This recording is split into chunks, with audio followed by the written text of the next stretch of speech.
కామారెడ్డి జిల్లా బాన్సువాడ మున్సిపాలిటీ పరిధిలోని కోయగుట్ట ఆటోనగర్ పక్కన గల భూమిపై ఓ రాజకీయ నాయకుడు కన్నేశాడు. షేక్ మహమ్మద్ అనే వ్యక్తికి 2 ఎకరాల 15 గుంటల భూమి ఉండగా అందులో నుంచి ఆటోనగర్ కాలనీ ఏర్పాటు కొరకు 20 గుంటల భూమిని ప్రభుత్వానికి ఇవ్వడంతో ప్రభుత్వం నుంచి 9,26,000 రూపాయలు తమకు ఇచ్చారని వారన్నారు. మిగతా 1 ఎకరా 35 గుంటల భూమి షేక్ మహమ్మద్ పేరిట పట్టా పాస్బుక్ తమ పేరిట ఉన్నాయని తెలియజేశారు. కాగా ఇట్టి భూమిని కొయ్యగుట్ట కాలానికి చెందిన ఓ కాంట్రాక్టర్, ఓ రాజకీయ నాయకుడు ఈ భూమిపై కన్నేసి ఆ భూమిని ఆక్రమించుకునేందుకు భూమి నాదని, పూర్తి పత్రాలు నా దగ్గర కూడా ఉన్నాయంటూ బెదిరింపులకు, దౌర్జన్యాలకు పాల్పడుతూ అవసరమైతే ఎలాంటి దాడులకైనా వెనుకంజబోమని ఆయన బెదిరింపులకు గురి చేస్తున్నారని ఆరోపించారు. నకిలీ పత్రాలు తయారు చేయించుకుని భూమి నాదేనని అంటున్నారని బాధితుడు ఆవేదన వ్యక్తం చేస్తున్నాడు.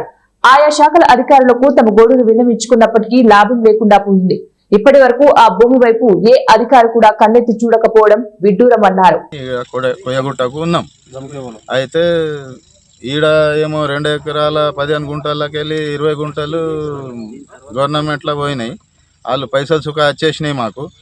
లేదా ఇవి 1 ఎకరము 35 గుంటలు ఉన్నాయి. దానికి డెవలప్ చేసుకుంటా మనం కడియలు పాతుకుంటా ఏదో ఇక ఉపాయం చేసుకుందామని ఇది చేస్తే పిట్ల భీమయ్య, పిట్ల శ్రీధర్ వచ్చి మాకు దౌర్జన్యం చేస్తున్నారు. సార్, నీది ఆ భూమి, నాది భూమి అని ఇది చేస్తున్నారు. నా దగ్గర అన్ని కాయిదాలు ఉన్నాయి, అన్నీ ఉండబట్టి చూపిస్తే సుఖ ఆయన నీ దగ్గర మస్తు ఉంటాయి అవి అని చెప్తున్నాడు. కోర్టు నుంచి ఆర్డర్ సుఖ వస్తే అది అంతా తెలుసు, కోర్టు బీటు నాకు అంతా తెలుసు. నా దగ్గర సుఖ పెద్దోళ్ళు ఉన్నారు వెనక నాకు అని చెప్తున్నాడు. అయితే బెదిరిస్తే ఇక మేము నువ్వు యాందాగా పోతావు పో, మేము యాందాగా పోతామని నేను చెప్పినా.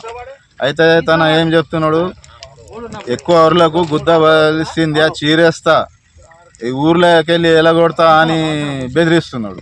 అయితే సరే నువ్వు ఎలగొట్టినప్పుడు చూద్దామని నేను చెప్పిన.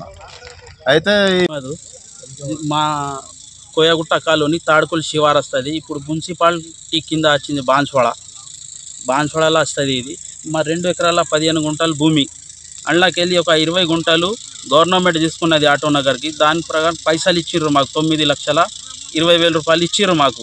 దాని తర్వాత మిగిలింది జాగా 1 ఎకరము 35 గుంటలు ఉన్నది.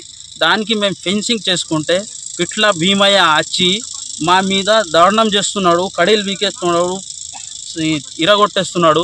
మళ్ళా వాళ్ళ కొడుకు వచ్చిండు పిట్ల శ్రీధర్, ఏంద్రా అరే ఊరే అంటుండు, చీరేస్తా చంపేస్తా అంటుండు. మా పేరు మీద 30-40 మందిని తోలుకొచ్చి మా మీద ఇది చేస్తున్నాడు.